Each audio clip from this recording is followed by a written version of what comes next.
It's not polite to wrap yourself in a flag, so I thought I would wear the colors of the Canadian flag for you today. Thank you, Ageas, for inviting me to be here today. I am so excited, so thrilled to be here, and I just wanted to say congratulations to all of you for all of the countries that you represent and for what you've done to get here.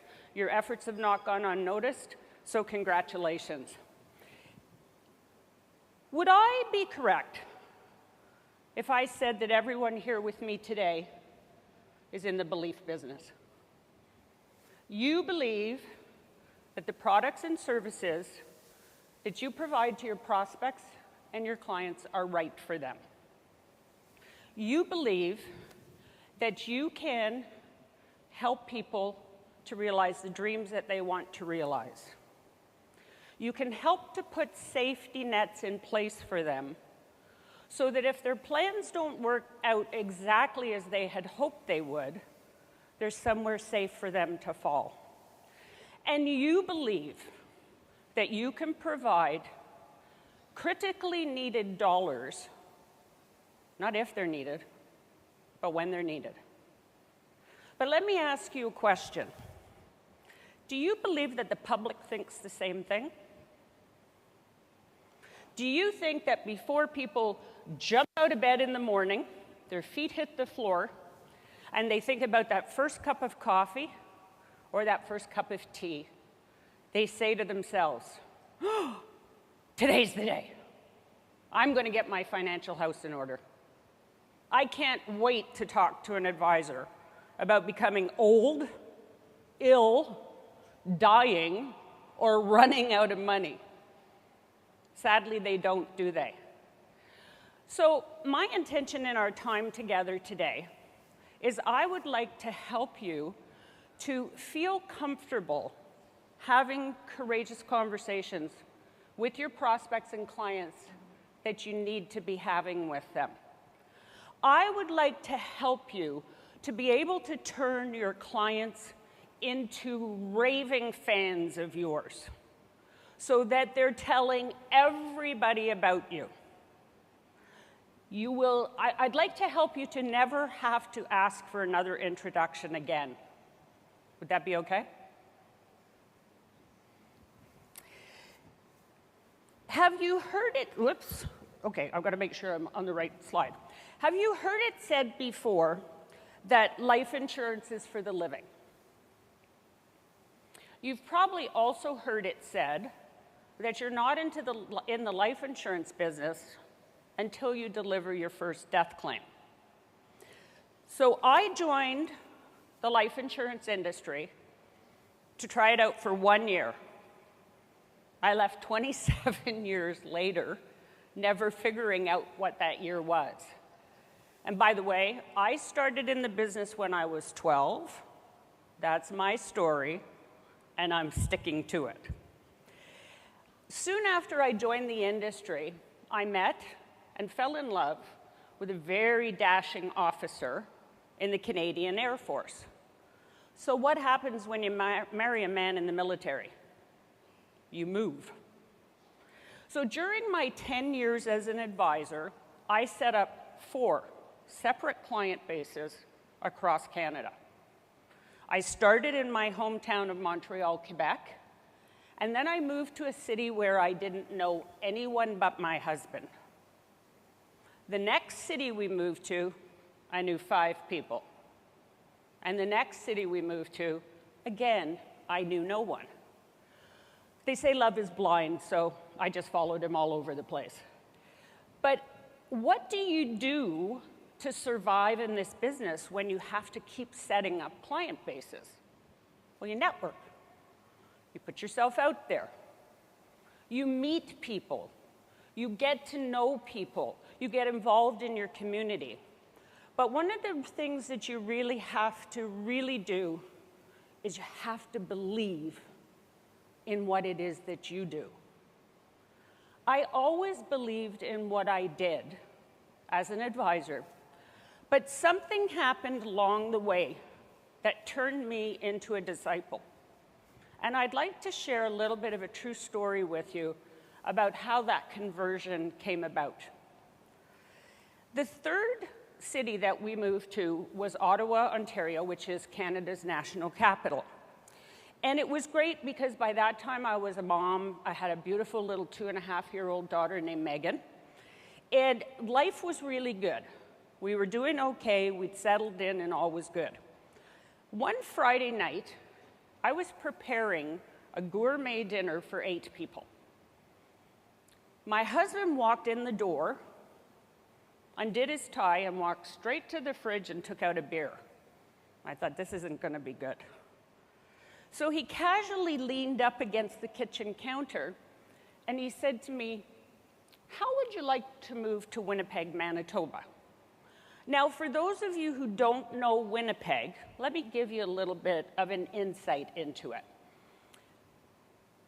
In the winter time, the snowdrifts in Winnipeg can be 6 feet tall. And people in Winnipeg dig a tunnel from their garage door or their front door, and they go to school or they go to work. They don't think anything about it. So I said to him, when he asked me if he'd like to move to Winnipeg, I looked at him, I said, "Why?" So he said, "We got to talk about this." I said, okay, wait a minute. Our guests are arriving shortly. Can we talk about this tomorrow? Because I think I was in an utter state of shock at this point. And he says, "Yeah, we can talk about it tomorrow, Jane, but there's just one little thing." So what now? He said, "Well, my commanding officer wants me to give him my answer within the next 2 days before I leave on a mission to go to England for 3 weeks. Great. So the next day, with a 2.5-year-old jumping in and out of his suitcase while he was packing, we made the monumental decision to move to Winnipeg. And I still remember the day he came home with my airline ticket. I looked at it, and I burst out crying. And he says, "Why are you crying?" And he took it, and he looked at it. I said, "Everything's correct." I said, "No, it isn't. It's only one way. What did I do wrong?" So we made the decision, and we moved to Winnipeg. So one sunny Sunday in July, I decided that I wanted to paint the fence down the side of our house. So we all trooped off to a big box store, bought the paint, came home, and I proceeded to get some of the painting done. Later that evening, we went a couple of doors over and joined one of his military colleagues with their family, and we had a great evening.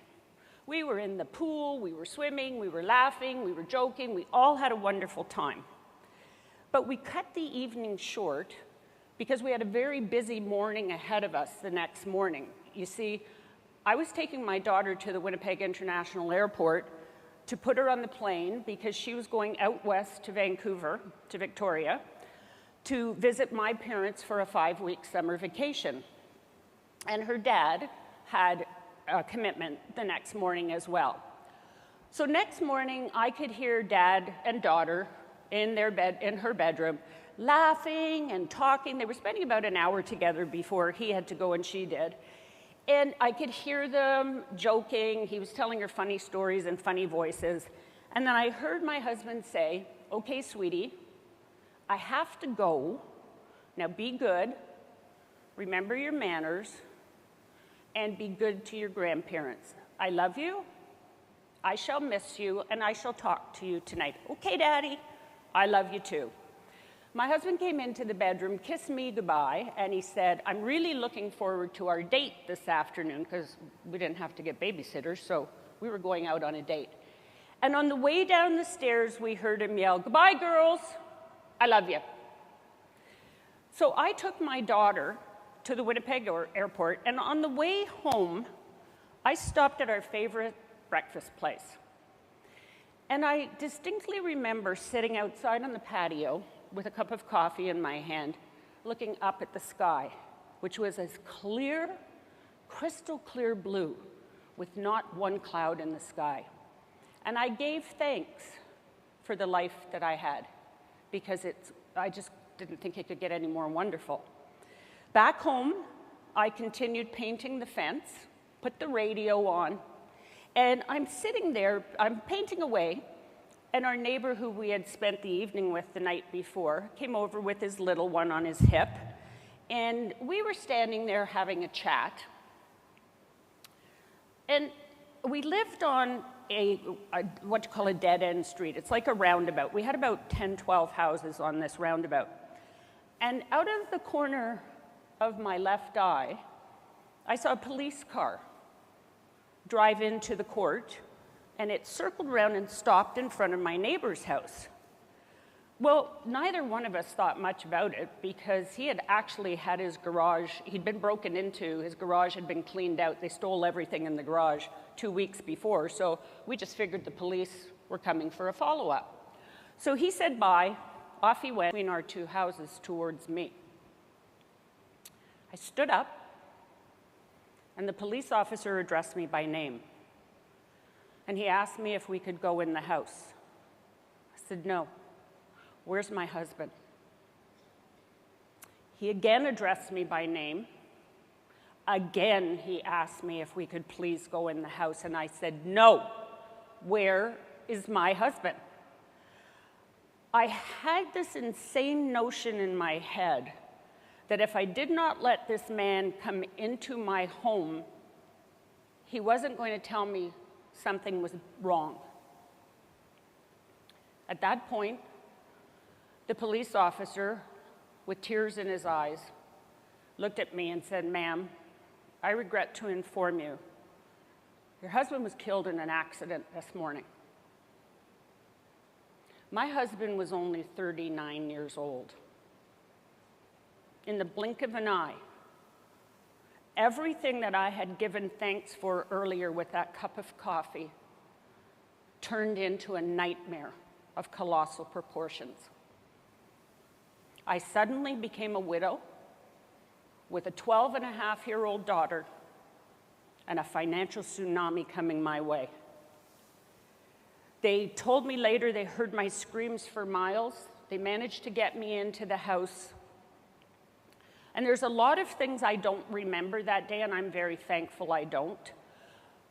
But one thing I did remember was a hushed conversation between the police officer and my neighbor as to whom they should call. I found out later he'd actually been killed at 11:30 in the morning, but they didn't notify me till 1:30 because they were trying desperately to find a family member to be with me when they delivered the news. But we didn't have family in Winnipeg because of moving around. We only had some really, really good friends. So I told them to call my husband's best friend because the four of us were inseparable. We did everything together as families. And my girlfriend and I had always made a pact that if anything ever happened to one of our husbands, we would call the other one. He was coming for dinner that night anyway because my girlfriend was out of town with the girls. But I know he never suspected when the phone rang and he saw my phone number come up that somebody was going to deliver some very, very bad news to him. I had to make 3 critical phone calls that day. The first one was to my mom and dad. I had to ask my parents to break the news to their only granddaughter that her daddy, her hero, was dead. That, in my books, ladies and gentlemen, goes above and beyond grandparenting duties. The second call I made that day was to my husband's youngest brother. I asked him to tell my other brother-in-law and his parents the news because I didn't have the strength to tell him. The third call I made that day was to somebody that I needed to answer a very important question for me. Someone I had a very deep and very secure trust relationship with. I called my life insurance advisor because I wanted him to answer one question for me. And the question was, will we be okay? I knew everything that went on in our house financially. We had had our wills reviewed the year before. We had even purchased more life insurance. but I have never been so terrified in my life. He was at my house within 2 hours, and later that evening, I walked out into the sunroom behind the house where he was talking to my husband's best friend. I said, gentlemen, I need a lawyer, and I need one fast. And they looked at me and they said, we were just talking about that. Did you overhear us? We were just talking that you needed somebody to help you settle the estate. I said, yeah, I need someone to help me settle the estate. But you see, even though my brain was in a fog, I was coherent enough to know that I needed a lawyer because my husband was piloting a small plane that malfunctioned and crashed, killing him and 3 other passengers. In a blink of an eye, 4 spouses lost a spouse that day, and 5 children lost a parent in less than 60 seconds. Within 6 months of his death, I was served with the first of 2 lawsuits, and within 2 years of the filing period, I was served with the third. The other 3 families sued everybody that was involved that day. For 10 years, that lawsuit went on. For 10 years, I trembled, I shook, I sweat, I did everything every time I saw anything from the lawyer who was representing my husband's estate. Because I didn't know if he was going to tell me that I was going to be penniless and living on the street in a tent, or whether I was going to be okay. So I was afraid to spend the very life insurance money that he had lovingly left in place for us, because my biggest fear was, if I lose, where in the world will I get the money to pay the settlement? The day that I heard the judgment, and thankfully it was the latter, I shook so uncontrollably and cried so hard that for 2 days after it was over, I felt like an 18-wheeler truck had run over me, backed up and did it again. My life insurance advisor is so critical and was so critical during that time. He actually became my lifeline.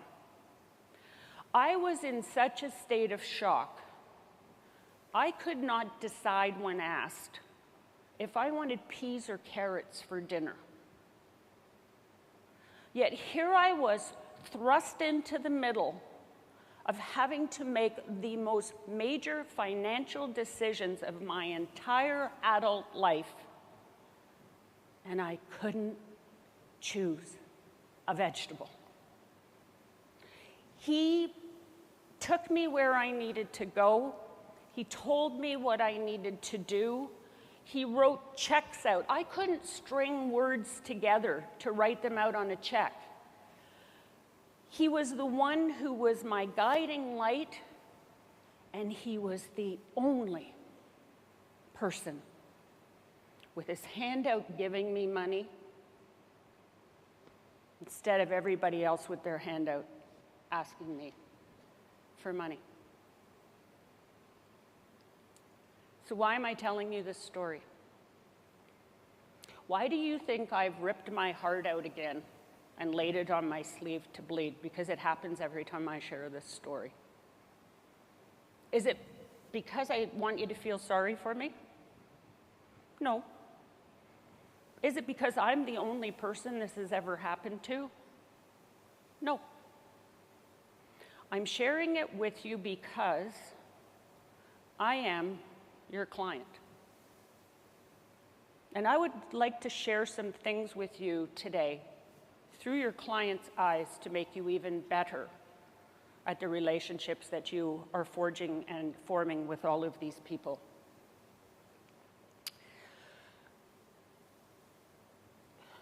Okay, just want to make sure I get this one up here. Okay, there we go.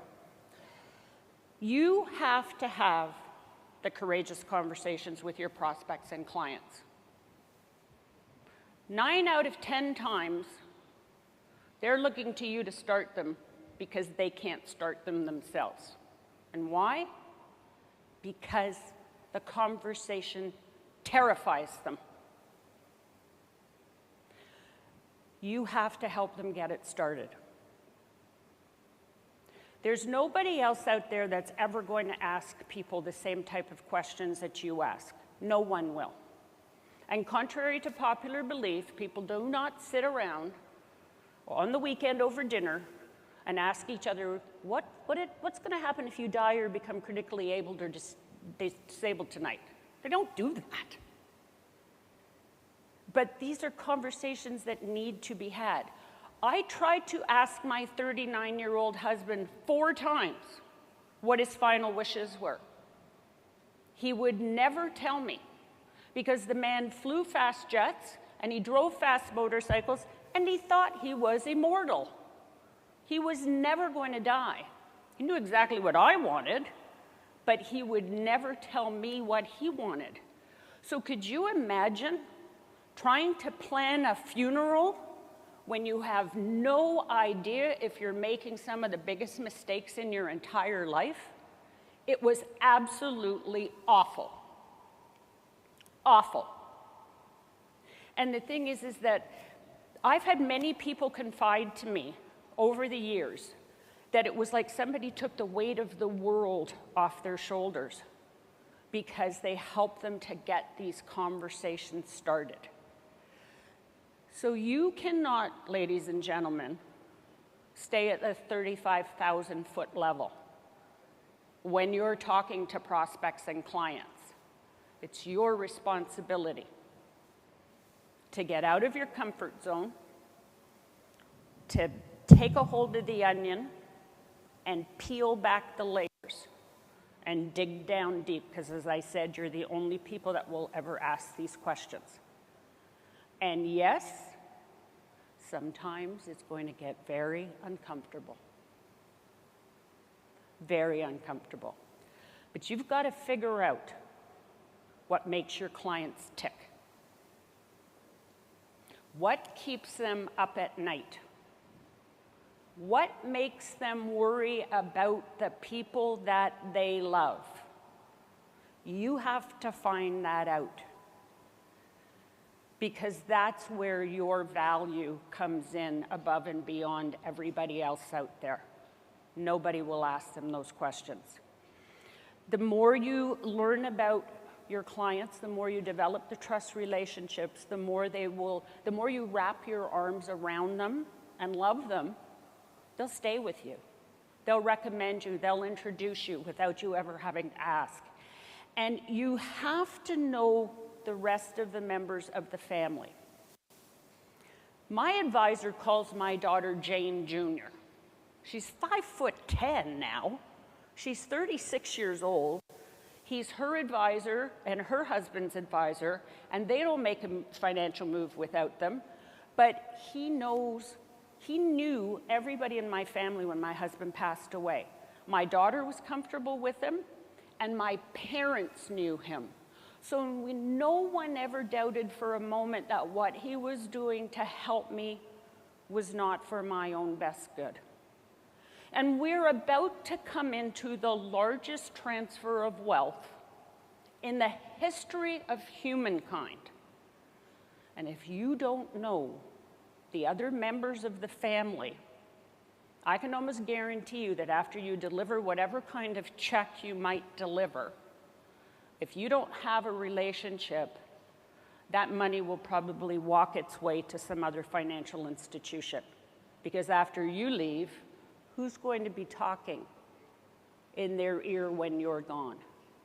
You need to make sure that you know the other members of the family, because these are the people that will have a huge impact on some of the financial decisions that your clients are going to make. The opportunity is there. You need to step up to the plate and make sure that you are part of the solution and everything else that's going on. So I'd like to leave you with something today. This is not an easy profession. If it was, anybody would be in it. Everybody would be lining up the door to want to be part of it. This is not an easy profession. So if you have a bad day, you get one more no thanks. I'm sorry, I can't remember exactly who it was, if it was whoever had to make the 43. Oh, it was Tony talking about he had to make 43 presentations before he made his first sale. It's not always easy. Sometimes people are going to say no to you. If you get up in the morning and you look in the mirror and you go, what am I doing this for? Does anybody really care? Am I making an impact? Am I making a difference? I'd like to ask you to remember the story I just shared with you. Because you make a difference. You make a huge difference in the lives of the people that you deal with. You know, I want you to think about something here for a minute. You have the ability to put more money into a community than most people will ever earn in their entire working lifetime. With the stroke of a pen on a life insurance application, you can make sure that if mom or dad doesn't come home tonight, that tomorrow morning their children or their family will not be ripped out of the only home they may have ever known, have to move across town or to another city because they can't afford to continue the lifestyle that they had. You can make sure that doesn't happen. With the stroke of a pen, you can make sure that if somebody becomes critically ill or disabled, they can do so with dignity. And with the stroke of a pen, you can make sure that if someone plans for their retirement, for a life they want to lead when they no longer have to work on a daily basis, you can make sure that they can get there and realize those dreams. And with the stroke of a pen, you can make sure that if the largest employer in town becomes ill or dies, that the next morning, all of their employees will not be standing out on the street unemployed because the doors are chained shut, because there was no buy-sell agreement that was funded by insurance, or there's no disability buyout. So you make an impact with every time you sit down and every time you help people put something in place. Because think about it, every time with a stroke of a pen that you put another document in place, you help somebody to claim their life. So one thing that we as your clients are not good at is saying thank you.